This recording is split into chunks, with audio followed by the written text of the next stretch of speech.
cmpradio.net, the People's Station.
Hey everybody, welcome back to Parental with a Purpose podcast. I am your host, the one and only Donna Janel, where I strive to bring back the responsibility, nobility, and beauty back into parenting. Yes, I said beauty into parenting. We know it's a hard night life out here for parents, and parenting is very challenging. However, there's some beauty in it, right? As our children grow, certain things and situations happen. We see some rough stuff going on, but then there's some beauty.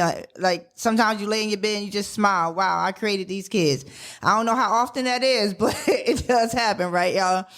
So as you know, parents are the bows. We are the bows, y'all. And our children are arrows, and they will land wherever we send them. May not be today, may not be tomorrow. Listen, I'm telling you, it may not even be in the next 5 years, honestly. Think about our life. Did we land exactly the time that our parents wanted us to land, or at the exact places that wanted us to land? No, we did not. Why? Because everybody's their unique individual and everybody has their own journey, right? Our job as parents is to make sure that we give our kids the tools so that they can land, that they can land and be successful, right? So that's what it's all about, Parents with a Purpose, right? So tonight, y'all, I'm so excited for tonight because we're going to really be talking about some stuff tonight. Yeah. I don't know. I watched the movie. I want to get into it a little bit. Tonight we're going to be talking about parenting with a purpose, right? I feel like we need to get back to the roots of it so we can really understand what it is to be parenting on purpose, in purpose, and out of purpose, right? There's a purpose to everything, right? There's purpose to everything under the sun. And sometimes, we live this autopilot life where we don't really kind of hone in on what the purpose is. Like, why are we doing this? Like, some of us, became parents just because we had sex, right? Or, basically that's how you become parents, right? Some of us became parents non-intentional, like really, and some became intentional. But I think sometimes, when we don't think about, or we're not intentional on different things, that, we kind of just live an autopilot life with it. And I think that sometimes that's what happened in parenting, right? Like we kind of just do whatever we do to make sure that our kids have food, clothes, and shelter. And also we start parenting how our parents were parenting, parent out of fear, all types of things. So I want to get back to the basics. Like, what is the purpose in this? Like, there's a purpose to everything. There's a purpose for us being here. And there's truly a purpose that God has given our children, right? So, but before I get into the purpose, right, I really want to talk about a movie right now. I don't normally talk about movies on here, y'all, right? But I want to talk about a movie because I saw it. Like, I'm not a big TV person. I just read my, my Audible, and it told me that within this last 2 months I read 17 titles, right? 4,983 minutes. That's 82 hours of reading, girl, listening, right? So being very intentional with what I put in my ears. So I'm not a big movie person, like shows, episodes. Every now and then I might get into something, but I don't know. I spend most of my time writing or reading or listening to something that's really going to change the trajectory of my life or really got me thinking. Because honestly, a lot of this TV I watch and I can already predict what's about to happen. I don't like to sit there. I'm not a good movie person. I sit with my kids and I watch a movie. I'm like trying to find lessons in the movies. What is God saying in the movies? And then also I'm telling them what the movie was going on. I'm not a great movie person, y'all. But I did watch Divorced in Black, right? I want to talk about that for a little bit. You know, a lot of people are getting on, you know, talking about why we see Black people shown in such a negative way. There's such a negative connotation. Can we see anything positive, right? But when I looked at that movie, right, when I was watching the movie, you know what I saw, though? I saw pain. I saw parenting all in there. Parenting was all in there, y'all. A mother, like, what I saw was the pain of a mother pushing that pain on her sons, and therefore their sons living that pain. It became like a generational thing. Like, if you've seen the movie, you know what I'm talking about. If you haven't seen it, really just watch it and think of a different perspective. Think of it as, we got another Black movie that all this crazy stuff is happening, this, that, and the other. Think about as a mom, right? Think about as a perspective as a parent. Think about as perspective as a child, right? So I'm looking at this movie and I see like everybody's like the angry Black mom, and I see whatever hurt and pain that she had going on. See, this is why I tell y'all, we have to heal ourselves, heal our wounds so that we don't bleed on our children, right? Because this is clear evidence that the mother did not heal herself and she bled on her children. And therefore, when you look at the relationship in that marriage, it was a hurt young man. It was a little boy in him. You know, it got into, like, if you just saw, like, the scene where she told him to take her son out of the casket and just roll out of the church, it was just like, I was appalled, y'all. But I saw, like, she was so angry. When she started taking her clothes off at the church, I was like, what is going on? But she didn't want, this is a mother who didn't want a handout. She didn't want help. She felt like, it looks to me like she wanted to be an island, and then so that she could blame everybody else of why her life was the way it was. And the pain and the hurt and the anger that she was dealing with, she really just kind of bled all over her kids, man. And we talk about, like, first of all, it is very difficult for a mom just to raise a son. I'm out here, you know, single moms out there, kudos to every single mom. Single mom is not being a flex. It is something that we do because we won't let the situation of whatever happened or how it happened with, you know, the ex-husband or the baby dad or whatever, we're not going to let that be an excuse of how we raise our children, right? So we take this single mom and we take it, you know, as a badge of honor, and we do what we got to do. It's not a flex. It is a necessity, right? It is a choice that we make to make sure that our children are going to be successful. Particularly, it's very difficult as a single mom to raise young men, though. And I can say that by experience. You know, my son is now 16. And his dad left my ex-husband probably I guess he's 16, so probably about 13, 14 years ago. So I've been really raising him. Now, he does spend every other weekend with his dad, but his dad is not active in his life. And you know how we are as moms. We very active in our children's life. So, but I know how hard it is to raise boys, and it's very difficult to raise boys when you're not healed. Raise boys or even girls, just parenting in general. But I just seen so much anger and pain in this mom. Like, she's raising these young Black boys, right? And whatever happened in her life or whatever situation is, she was just so angry and unhealed. And you know that hurt people, heal people, help heal other people. In this situation, she was hurt. And as you got deep into the movie, you can see how much anger that she had in her, and how she poured that out on her kids. Like, she bled on her kids with that, because those kids, you know, they were grown adults, right? I'm not going to call them kids, but her children, adult children, were so scared of her to the point where she's showing off and going off in a funeral because she's upset. And she's telling them to take the dead body out of the casket. And they was like, nah, we don't want to do that. They was like, nah, we don't want to do that. We don't want to do that. And because of her anger, you could tell she did some stuff to them boys because they were scared to death in the house of the Lord. They were scared to death. And they carried that dead body out of there, their brother. And you just see I just was like, tears began to flow out my eyes because I was like, that is a lot of pain. That's a lot of pain. And truth be told, that is what's happening in a lot of our households today. Is that type of pain, that the pain that we don't really address and we don't really talk about. We just, we give excuses because she's a single mom, so she had to do this on her own. So I understand why her children are where they are. No, time out for that. No, we're still responsible to making sure that our kids are successful, period. So as the story told, though, you can see the young man that's married to Megan Good, right? How he had so much hurt and pain in him that he was drinking, he was doing all types of crazy stuff, and he was treating her bad. Now, the movie, it didn't show how bad he was really treating her. The letter was talking about how bad he was treating her. But then when it get to the root of it, he had to kill his father. He killed his own dad. So imagine you walking through life and you had to, whatever situation it is, ended up having to kill your own father for the safetyness of your family. And then now you're a man and you're married and you're trying to be a man, but you never learned how to really be a man because the person that was supposed to teach you to be a man, you had to kill. That's a little scary, right? And it doesn't help that the mom had so much anger that she just kept being mean and nasty and hurt. So I said all that to say is that we really, really, really got to get healed, y'all. We really, really got to get healed because our children become who we are, right? Unless, our children become the bad part of us, right? The unhealed part of us.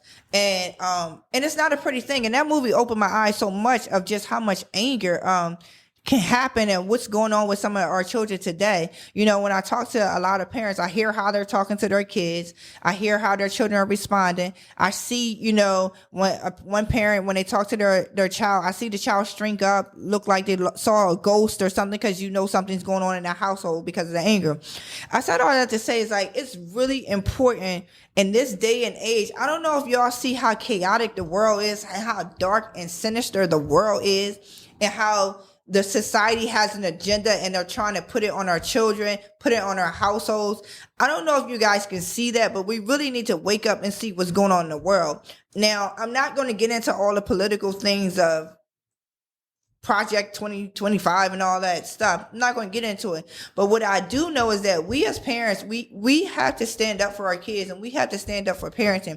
God has given our children to us as a gift, right? So it's our job and our responsibility to make sure that we take care of that gift well, that we value that gift, that we love and we nurture that gift, right? So that gift can be a gift to the world, can have some type of kingdom impact in this world, not just living on autopilot or just this generational stuff. We always talk about generational curses or bad stuff transferring from generation to generation. I really want to have a conversation. Can we talk about good stuff passing, generational success, inheritance? Can we talk about those things? Can we start to become so well-rounded that our kids, proud to say that I'm from this family, or I learned this from my parents, or I learned this from my great grandparents or my sisters and my brothers? Can we change the trajectory of which way it's going? Because right now, it's a lot of stuff going on, and I don't know if you guys seen, people are dying left and right at a very early age. And I think it's imperative and it's a sense of urgency for us to pour into our children, because we don't know how long we're going to be here for, right? My sister died at 36, right? That's very young. Her husband died at 36 as well. That's very young. I don't think that she thought that she was going to die and have her children. I mean, her youngest child was 6 years old when she passed away. The oldest was 19. So, and there was 5 of them, right? So she didn't expect that. So we don't know what's happening in the world or whenever God is going to take us home. So it's so important for us to really value life and give it our all, man. I feel like we just like, we gotta give it our all. We can't just be thinking and letting the world just take over us or run us. And we just live this autopilot life, right?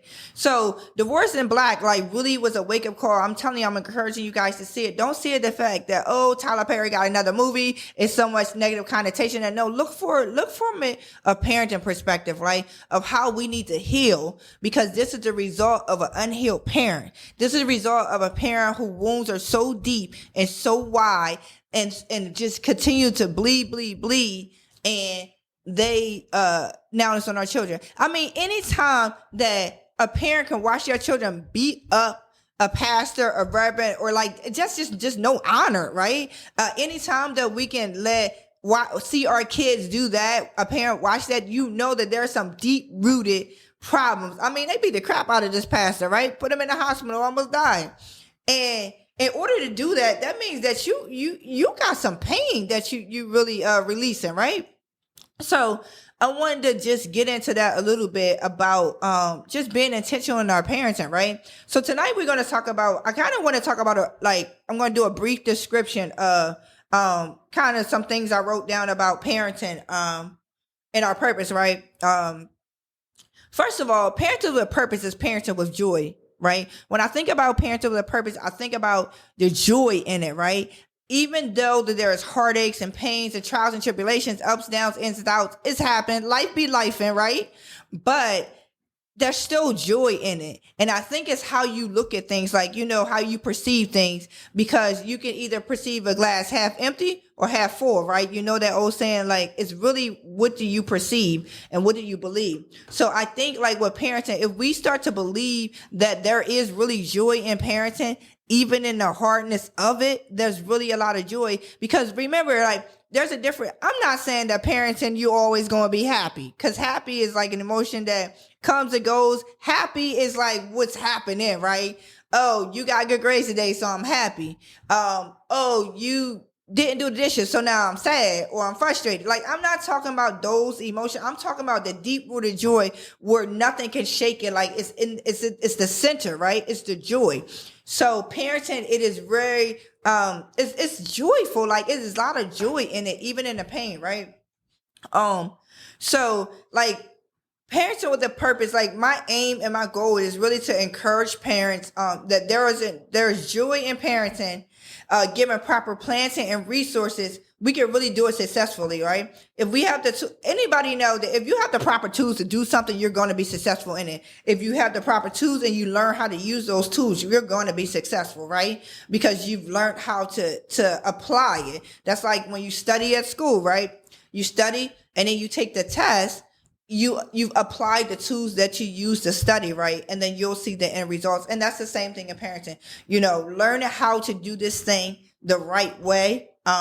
And there is no one way into parenting. It is just the right way. Like, how can I help my children become successful, right? How can I make them better, not make them worse, like not cause any problems where they're really, you know, a lot of these kids are ready to commit suicide. Like I don't want to be the person that causes my kids to want to take their life because I'm not parenting correctly, right? I don't want to be the cause of that. So what can we do? Like we got to, as parents, you know, setting standards and boundaries and maximizing our potential purpose, like parental purpose. Like, how do we maximize our parental purpose? Our job is, you know, to empower our children, create a well-balanced children, you know, spiritually, mentally, socially, emotionally, financially, educationally, economically, like every era of our children's life, just like our life, like we need to be able to pour into them so that they can be the best that they can be. You know, there's no more just the basics, food, clothes, and shelter. I mean, we need to attend to their mental needs, their emotional needs, their spiritual needs. their social needs, like really honing in on every area of our children and really being intentional in our parenting, right? We talked last week about being intentional and how important it is because, again, man, I don't know if you guys noticed, like, if you ever lived the autopilot life, like I've done that where I wasn't intentional in living and just everything was happening. I'm just here for the day, oh, it is what it is and it ain't what it ain't and all that gone, just a negative connotation about life. Like it is, you kind of just take the hands that's dealt with and it is what it is, right? Not being intentional of really understanding that we can set the narrative of our life and we can help set the narrative of our children's life, right? Parenting, like I said, it's a journey of learning, exploring, growing, loving, crying, laughing, having fun, teaching, caring, making memories, being silly, having joy, fears, dealing with the fears, hard work, happy, tears, faith, and trust. Like that's all inclusive in parenting. Like it's all these things that happen as parenting, right? And I believe a healthy parent will lay golden eggs. So we really need to be intentional in our parent. And I have wrote down some things that I call the 10 parent responsibilities, right? And it's basically kind of just giving us a little guide. And you could take this and run with it and recreate it and do whatever you want to do, whatever makes your children, you and your children's life successful. But really just being intentional. Number one that I wrote though is like you got to give your child love, right? That's, how do we become intentional in our parenting? How do we raise successful children, right? How do we make sure or assure that our kids have everything in their toolbox to be successful, right? And in order for that, we're the ones that's filling up their toolbox while they're growing up because we're helping them grow and develop. And the younger years are the most vital years in their children's life because the brain is growing rapidly and kids are sponges. So as you pour in it, I think it was Charles Swindoll says that about pouring into our children's memory bank, right? Pouring into them because that stuff will be stored in their memory bank and then they'll be able to carry that throughout their life. There's certain things that I definitely carry throughout my life that I learned as a child, good, better, and different. But taking those good memories and being able to use them and what I call flip them and use them in different areas of your life, right? All right, so I say give your child love. Your number one job as a parent is to give your child love. Like children need love so that they know what it feels like and what it looks like so they can build self-confidence, self-esteem, self-value, and self-love. Love should be the primary source of bond between a parent and a child. If anything fails at parent, if you fail at anything else that parenting entails, this is the one saving grace that could keep you from being a total disaster as a parent. Let me talk about that. If you mess up with anything else in your life, like, listen, y'all know I be snapping out sometimes, y'all. If you got it wrong one day, you snapped out for the wrong reason. If anything, that child know that you still love them. Like love is the saving grace to everything, right? You love me so much that I forgive you, right? Because love, it bursts out forgiveness, right? So if there's anything you mess up in your parenting, you don't get it right that day, you just be cutting up, you dealing with your own issues, and you upset at your kid. The saving grace is love, though, because out of love bursts forgiveness. So that has to be the foundational thing, because when our children know that we love them, they love themselves, they have this confidence and self-esteem. I'm telling you, let me tell y'all, that one that tests my inner gangster, I talk about her all the time. Out of the 4, test my inner gangster. But let me tell you, that's a confident young lady. She's 16 now. And, I used to call her small but fierce because she's the smallest one out of the batch. And she's the youngest one. But let me tell you something. As much as she tests my inner gangster, she confident. she got some, she ain't got no problem. She got some self-love going on, and she got some great self-esteem and some self-confidence, yo, because this girl walking around this world bold, like it ain't no joke. Like sometimes I'll be in a house like, yo, fall back a little bit, but really understanding like this is who she is and her personality, and that's who she's grown to be, just confident. And that's what we want our kids to be, confident, right? Sometimes it's a little challenging because they be like a little too confident when they trying to have conversation with you, and it causes some conflict. That's why me and her, I'm telling you, she tests my inner gangster, but it's all love. And I'm learning even now of how to value her confidence, how to value who she is as a person and her uniqueness, and not looking at it as a weakness. Certain things that we look at people and we look at things as certain weaknesses, but just it may be a weakness for us, but not a weakness for them. That's a strength for them, right? And so we sometimes walking around with this strength and weakness meter, right? And it's really judging people and not accepting people for who they are, and really devaluing what they bring to the table. So I'm learning how to really value her and her ability to test my inner gangster, y'all. I'm looking at it as a plus and not a negative, something that's really honorable though. Like, cause when I look at her, like she got it together. Like this stuff, love thing is on her, y'all. So, that's what happens when we love our children, they know that they love, they begin to have it deep rooted inside, and nothing can shake them, right? Kids, they forgive our shortcomings, and our mistakes and stuff. But long as they know that we love them, that's why they're able to forgive us, right? So that's number one. Give your child love, right? If you don't know how to love, I suggest you seek a circle that genuinely love you, or seek out some type of counseling, because if you lack love, your children are gonna lack love, and then it's become a generational thing, and that's one of the things that we don't want to pass on. We want to pass love on, right? The other thing I have here is make your child a good and moral person. Now, in a climate we live in, the craziness that's going on, everything is accepted, right? Everything is accepted. But as a parent, we gotta have like such a good moral ethic and integrity, and just being a wholesome, good person, that we teach our children to be that way. Because in a world where people are doing whatever they want, however they want, we have to teach our children that's not the way. So if we teach them just to be good, whether it's like just teaching moral principles. I think when we don't teach them how to be good people, we do a disservice to them in the world. It is important teaching them how to think critically, how to love, how to honor people, how to respect people, how to value people, how to appreciate people, how to not judge, but hopefully be a person where things flow on, be a conduit to be able to help other people. Having good substance, strong morals, really will help you not, help our children not look like society has dressed them, honestly. Right?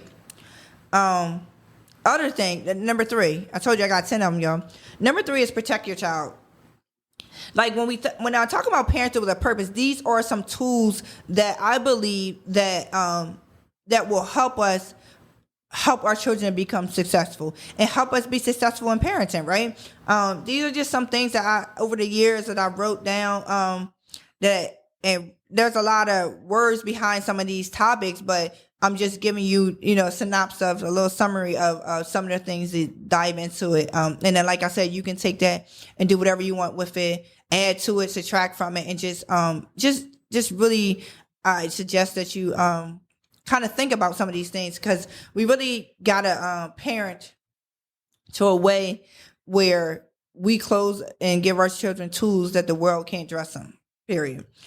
So protect your child, right? So what does that mean? That means don't let any physical or psychological harm come to our children. we always talk about when we protect our children, right? Protect them from physical, like we don't want nothing bad to happen to our children, like physically, like don't hit my kid, don't harm my kid, or whatever. But we don't think about the psychological harm to our children, right? So protecting our children means physically and psychologically away from harm. Meaning that we're protecting them from people who don't mean no good to them, right? Negative words that are speaking to our children, even for ourselves. Sometimes we gotta protect our kids from ourselves, because when we're at a certain level where we're upset or we're really mad or pissed off, really, sometimes parents say anything to their kids, and you gotta take a pause for the cause and walk away, because you don't need to be spewing that on our kids, right? So protect your children from yourself, right? But really, as parents, we will, if we see danger, we will throw ourselves in front of a car so our kid don't get hit, right? But we will allow everything from the world to get to our kids, like social media, music, movies, all these things, right? That's really doing psychological damage to our children, right? We will throw ourselves in front of a car, but we won't throw ourselves in front of a TV, or we won't shut down that social media site, or we won't do stuff to their phone. Like, there's so many apps where you paying a phone bill, you're able to block certain things for your kids to see. Now, if they're going to see it, they're going to have to work very hard to sneak and see it, but not on my watch, right? As long as I know that I'm protecting them from them things. And I'm not saying that we have to isolate our kids, because they still have to live in this world, right? But protect them by teaching them how this stuff works, right? But it blows my mind sometimes. It's like, we always think about physical protection, but that's psychological. Kids are committing suicide at an alarming rate, and it's all psychological. Low self-esteem, not feeling like they're wanted, being abandoned and rejection, all these emotional feelings that they can't handle or don't know how to handle because they're young, and they haven't had any resources or any tools to help them how to deal with emotions, right? Because honestly, this is a new age where we're talking about emotions and stuff, because for a long time, nobody talked about emotions. Everything was kept inside, right? But this is a new age. We need to open up and be exposed so that we can be able to best deal with it, right? So what I'm saying is that, we have to really think about how protecting our children mean. What does it really mean to protect our children, right? From harm. So I'm saying physical and psychological harm, right? So protect our children by any means necessary. Protect our children from negative people. Like, you gotta watch who you let speak to your children. Or what they say about your children. Man, I don't listen, when I talk about my kids, princesses, prince, I'm always saying princesses, my royal crew, everybody knows when they be like, how your royal crew doing? Because that's how I address them. So other people address my kids that way. How's Princess Donna? How's Prince Josh? How's Princess Faith? How's Princess Lizzie? How's your royal crew? Even down to the dog, y'all. Princess Lovey. Like, how's everybody doing? And they address them because the way I address them. So protecting them from people speaking negative over their life or speaking something into them that's just not really them. One of the things that I talk about is stop calling kids bad. We need to protect them from that word. Kids aren't bad. They may be misguided. They may get in some stuff, but bad? God didn't make anything bad. So why are we even calling our kids bad? Now, they may have some behaviors that's unsettling. I'm not going to front. Behaviors are unsettling, but to actually say you're bad, that means that when God created you, he didn't like what he created. It was a bad thing. And last time I checked, the word says that everything that he made was good. And he saw it and he said it was very good. So everything and every creation is good. So stop calling your kids bad. They do some stuff, some things we need to tweak their behavior. But again, we got to understand that's part of growth and development too. They're going to test the waters. They don't know. They just came in this world. They came in the world not knowing anything. That's why it's called growth and development, right? We're constantly growing and developing into the person we need to become. So we need to give our kids some grace and stop calling them bad, because if a kid has that bad all the time, they're going to be like, yeah, I'm bad. Next thing you know, they're bullying. Next thing you know, they're doing all this type of stuff, or they just thinking about their stuff in such a bad way.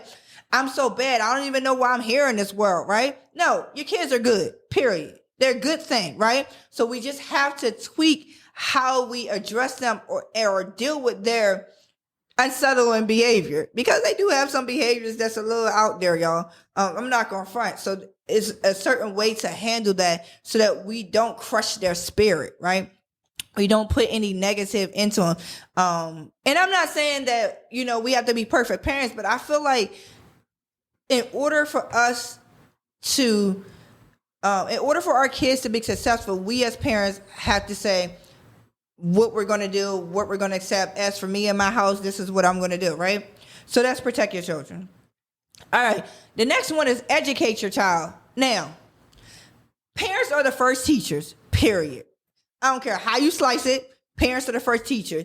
Your child is in your house, or even if it's a foster parent, if it's a biological parent, adoptive parent, it doesn't matter. If you're responsible for raising a child, you're a parent, period. So if parents are the first teachers, like we teach them, say hi, say bye, say my mom, say dad. That's teaching, right? We're teaching them what's good, what's not so good, what's dangerous, what's happy. Like by everything that we do, we really teach them how to respond to life, right?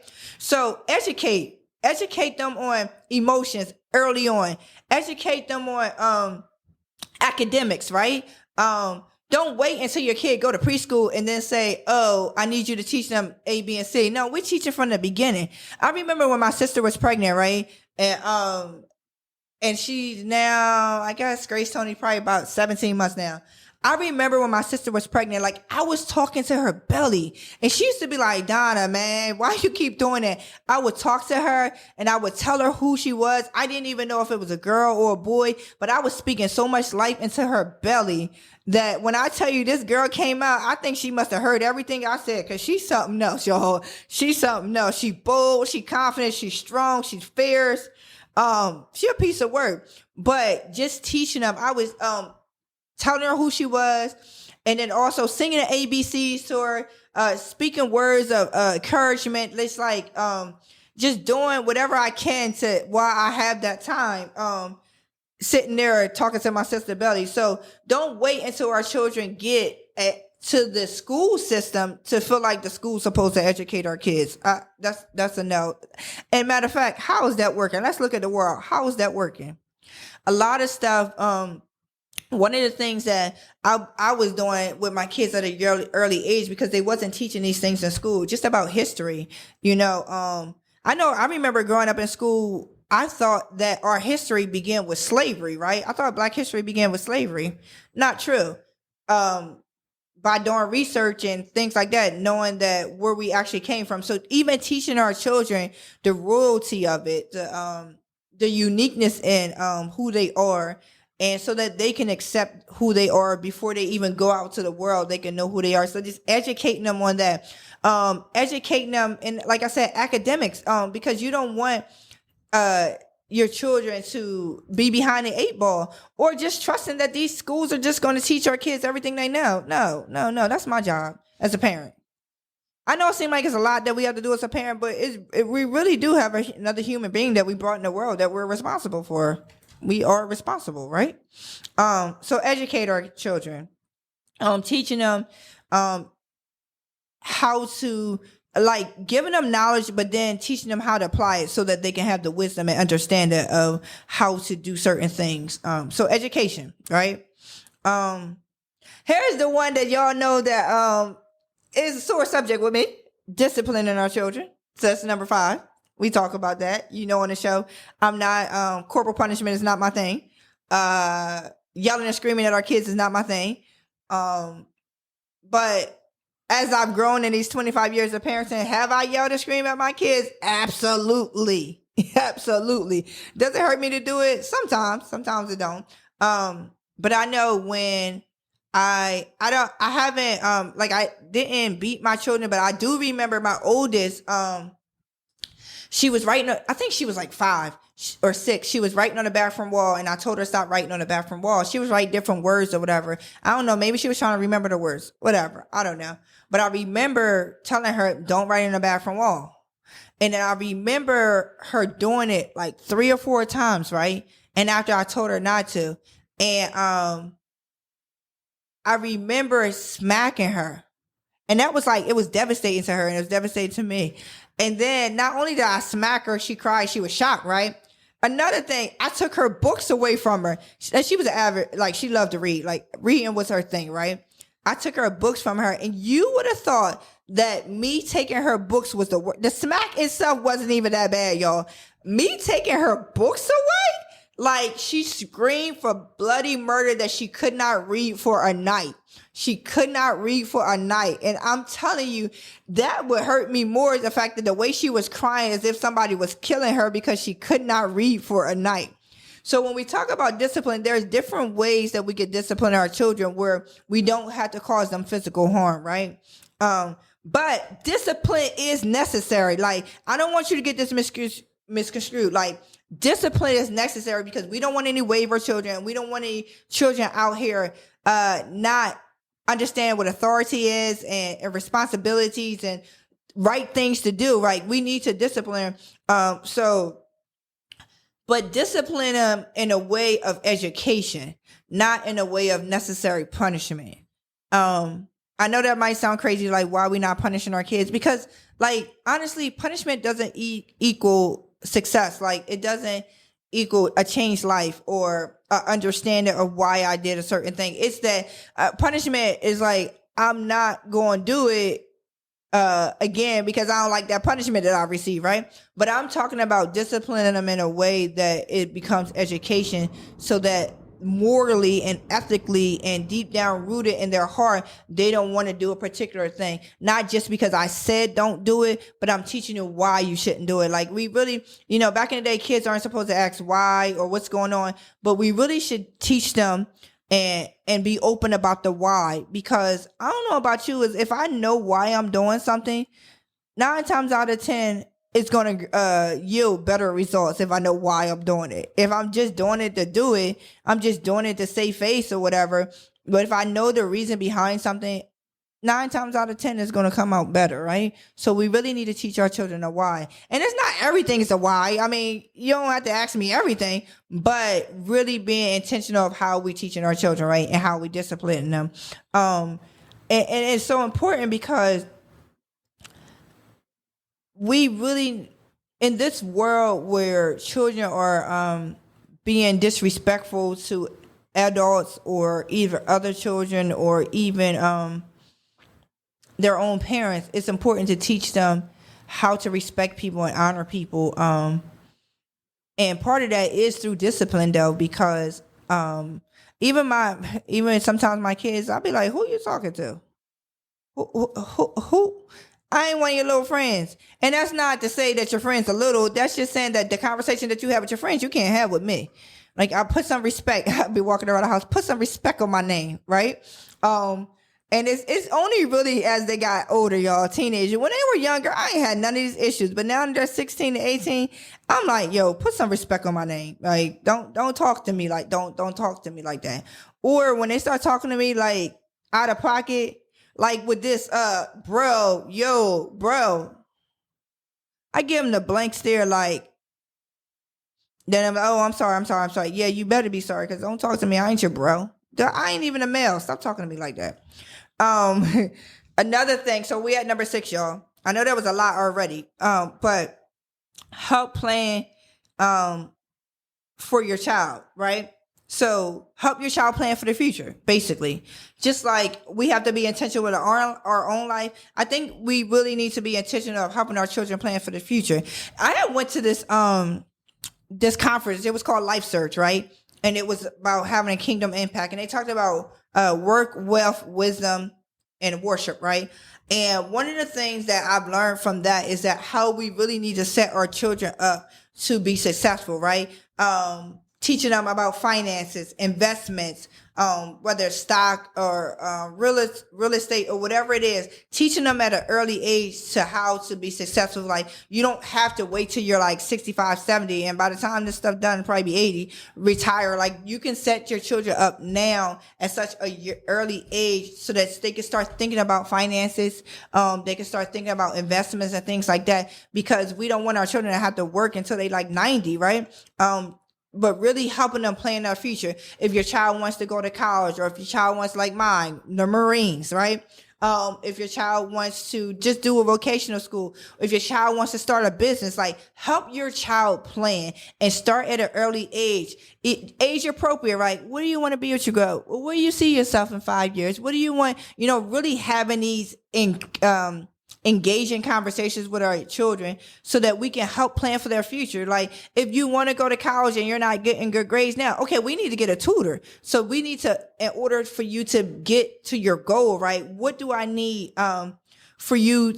What do I need as a parent to give you? What tools do you need to be successful? So if you have these conversations with our children, they will be able to share with us, like, the 16-year-old, she wants to be a chef. She cooks. I let her cook in the house now.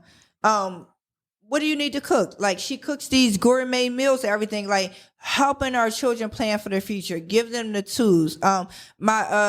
My niece right now, like we noticed, like she's 17 months, but we noticed that she likes to do some gymnastics, like stand on her head. She's learned how to balance on a bike, just standing there, like no hesitation or nothing. So we know that there's things that our children are doing early in life that if we just really hone into and we can help plan for their future. So whatever it is your kids like to do, like really start looking at that and investing and help them plan for their future, like so that we can so they can be successful. That's part of parenting. That's part of our responsibility. Our job is to make sure our kids are successful, right? So just giving them the tools, right? They want to play basketball, put a basketball in their hand early, put baseball in their hand, whatever it is. If they want to be a doctor or lawyer, expose them. Every time they go to the doctors, have them talk to the doctor. If they want to be a nurse, have them talk to the nurse. Like whatever it is that your child wants to do that you start seeing, and it may change when they get older. It may change and it may not change, but I think just exposing them and planning for their future is a good thing. So many times we don't really plan for our children's future. I think sometimes we just kind of on this autopilot life. Like we plan for ourselves. Well, sometimes we don't even plan for ourselves, honestly. But planning for our children, I think this parenting thing sometimes is just an autopilot life. All right, so the next thing is help our kids to explore. So that's kind of the same thing about planning for our children, right? Help our kids to explore, like explain different things to them, different travel with your kids. Like my goal ever since my kids would take them to every state in the United States so that they can see every state and what's important in that state and value, right? So that they could be well versed and well knowledge of each state. And it wasn't just, oh, I need you to go sightsee this, that, and the other. No, I need you to go learn, right? So have our kids explore. I remember growing up, right? Our parents let us play with dirt in the backyard. God forbid kid play with dirt now. Sometimes, like, we all trying to clean them up, sanitize them and all that. Let them kids play in that dirt. Let them kids explore. I remember being young, we was digging for China. I remember we used to dig. Oh, we going to go to China. We going to dig a hole down there in China.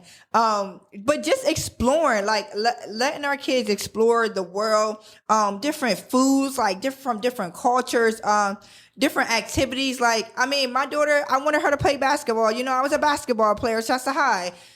My daughter, when I was coaching basketball, she wanted to sit on the bench the whole time. I was so confused. Why is the coach daughter sitting on the bench? She didn't like it. You know what she wanted to do? Soccer. I ain't playing no soccer, but I wanted her to play ball because that's just what I did. But she wanted to play soccer. So I had to release, let go, and let her play soccer. So let our kids explore different things, try new things, take them out of the country, take them around the world, let them try different food, let them try different activities, just so that they be well-versed, well-rounded. Because a lot of times, I know growing up, like, we didn't travel, like, we didn't go anywhere. I mean, I remember going to New Jersey because my family was over there, but other states and stuff like that, we didn't visit, we didn't travel. So I think it's really important to allow our kids to travel. And parents of those toddlers, let them kids play in that dirt. Stop cleaning them up. Let them play in that dirt. Let them explore. Let them feel the texture of it. Let the kids be, okay? Like I said, the 17 months, she's standing on top of a bike right now, and let her be, making sure that she, you're there if they fall, but we got to let our kids be, right? All right, number 8, we almost done, y'all. Number 8, pass along your strengths to your child. I said that earlier, right? I said, a lot of times we pass along weaknesses, right? Or the parts of us that are not so great, like a stank attitude, or like I said in the movie Divorce in Black, that woman passed that anger down to her kids, right? She was so angry for life that she passed down to her kids. Like, what if we pass down love, joy, peace, self-esteem, all those things to pass down to our kids, and just giving them a special or unique look at life, because life be out here life, and there are so many things that so dark upon our children that we don't want to pass like that dark stuff on, our shortcomings. Like, if we got a stank attitude, if we always get smart with somebody or cursing somebody out, don't pass that down to your kids. Don't pass cursing people out to your kids. This is not. That's a no. Bad habits. Like, we're not really trying to pass bad behaviors down. We're trying to pass good behaviors.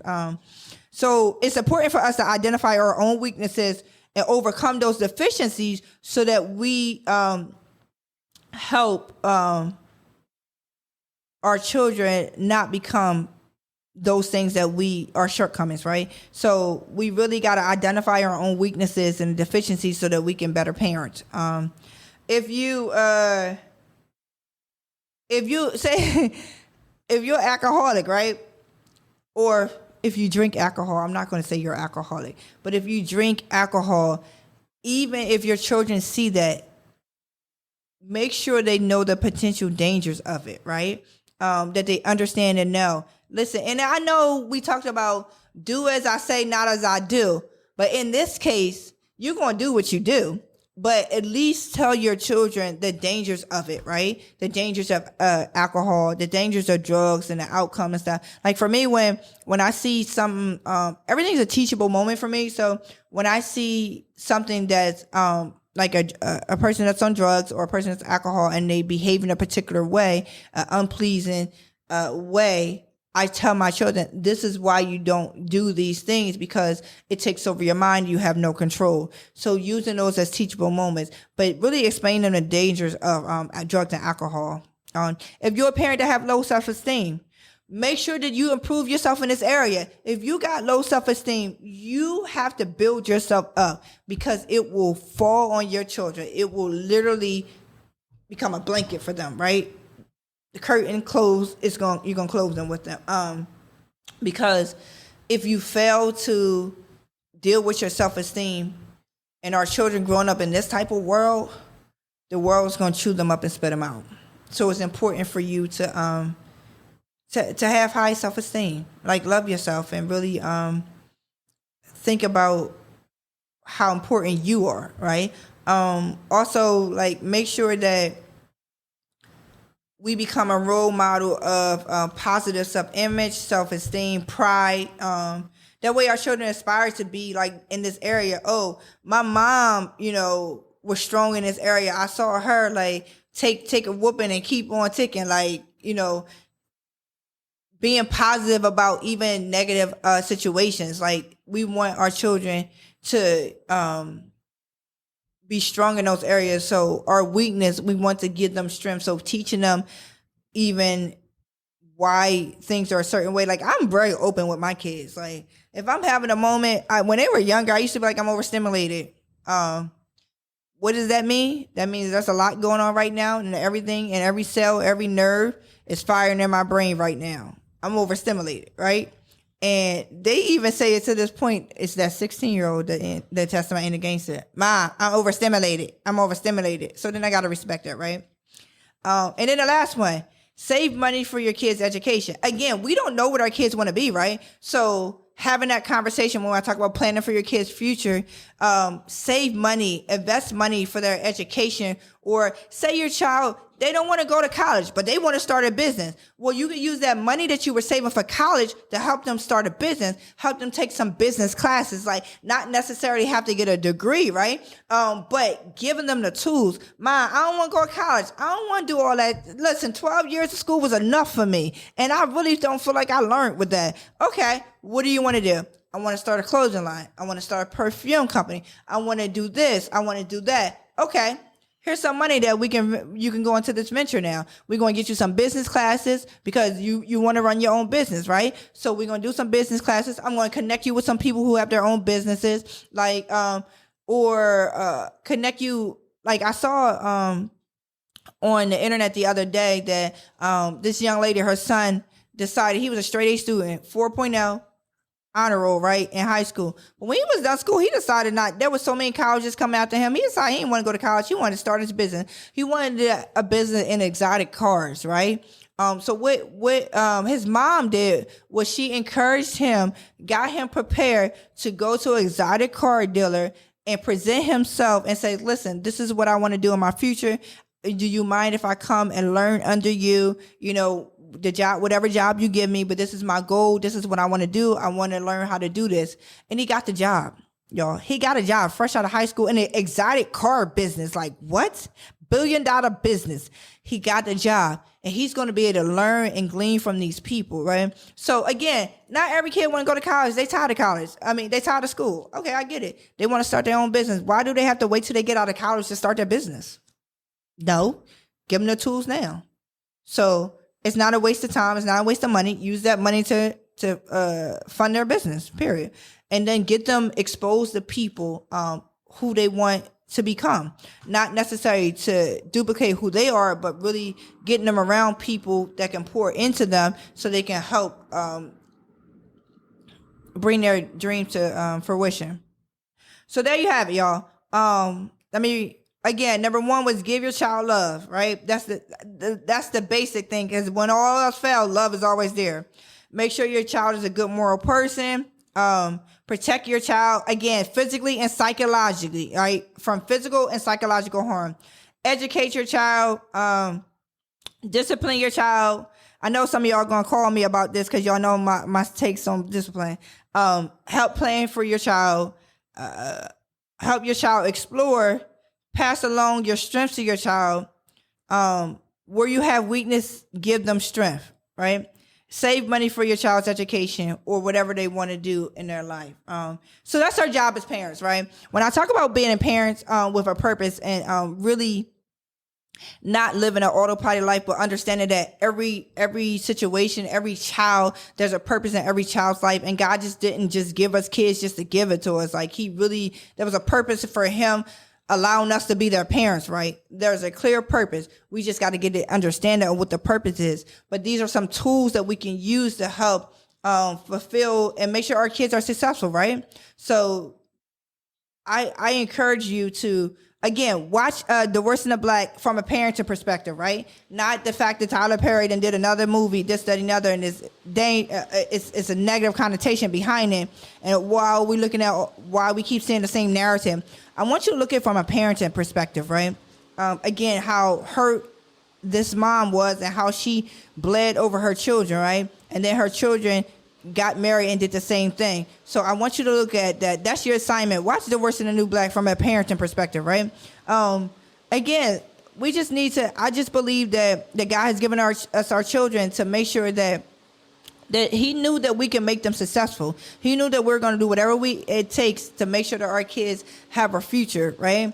So as a parent, again, whatever area that you're not so strong in, start to get some help in that area so that we don't transfer those shortcomings or those mistakes or those negative things around our children. So there you have it, parenting with a purpose. Why are we parenting with a purpose, and what do we need to do in order to parent with a purpose? You got the 10 tools that I sent you. You could take them, do whatever you want with them, tweak them, however, but just make sure that we're giving our kids love. Like, again, if we don't do anything else, that love will cover stuff, right? So, again, thank you for joining Parenting with a Purpose. I am your host, Donna Janel. I look forward to seeing you in another week. Stay humble, stay faithful, and trust your ability in parenting, though. That's what I want to leave with you. Make sure that you start to really believe that you could be the best parent that you could be and that you're the best parent for the job. So start investing in yourself and your parenting, and just know that you're it. Like, you're the parent. Thank you for joining Parenting with a Purpose.